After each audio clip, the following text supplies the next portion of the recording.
नमस्कार। आज हम जानेंगे 17वें श्लोक का अर्थ।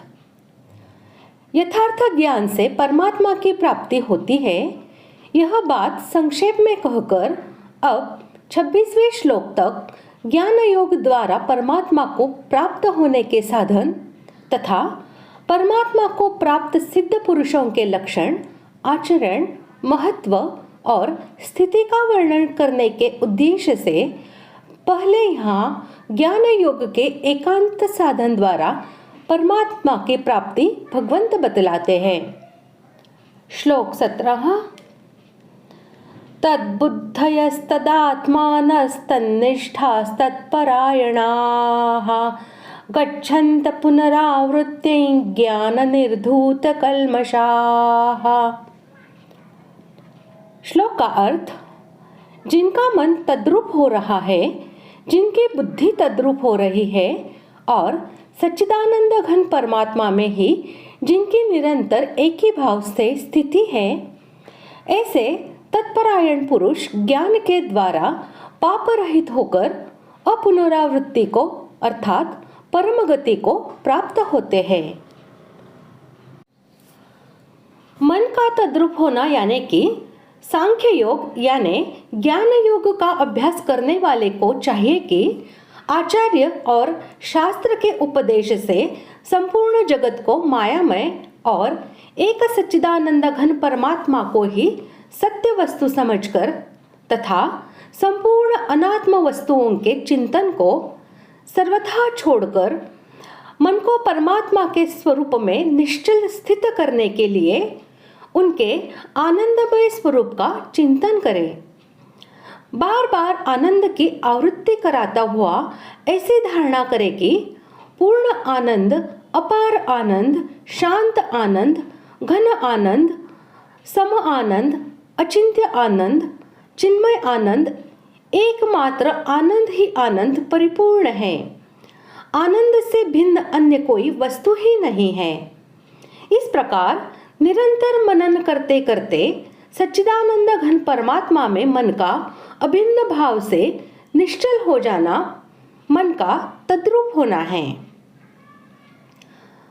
बुद्धि का तद्रूप होना यानी कि उपर्युक्त प्रकार से मन के तद्रूप हो जाने पर बुद्धि में सच्चिदानंद घन परमात्मा के स्वरूप का प्रत्यक्ष के सदृश निश्चय हो जाता है। उस निश्चय के अनुसार निधिध्यासन करते करते जो बुद्धि की भिन्न सत्ता न रहकर उसका सच्चिदानंद घन परमात्मा में एकाकार हो जाना है, वही बुद्धि का तद्रूप हो जाना है। जब तक मन और बुद्धि उपर्युक्त प्रकार से परमात्मा में एकाकार नहीं हो जाते, तब तक सांख्य योगी की परमात्मा में अभिन्न भाव से स्थिति नहीं होती, क्योंकि मन और बुद्धि आत्मा और परमात्मा के भेद भ्रम में मुख्य कारण है। इसलिए उपर्युक्त प्रकार से मन बुद्धि के परमात्मा में एकाकार हो जाने के बाद साधक की दृष्टि से आत्मा और परमात्मा के भेद भ्रम का नाश हो जाना एवं ध्याता, ध्यान और ध्येय की त्रिपुटी का अभाव होकर केवल मात्र एक वस्तु सच्चिदानंद घन परमात्मा का ही रह जाना सांख्य योगी का तन्निष्ठ होना अर्थात परमात्मा में एक ही भाव से स्थित होना है। उपर्युक्त प्रकार से आत्मा और परमात्मा के भेद भ्रम का नाश हो जाने पर जब सांख्य योगी की सच्चिदानंद घन परमात्मा में अभिन्न भाव से निश्चल स्थिति हो जाती है, तब वस्तुतः परमात्मा के अतिरिक्त अन्य किसी की सत्ता रहती ही नहीं। उसके मन, बुद्धि, प्राण आदि सब कुछ परमात्मा स्वरूप ही हो जाते हैं।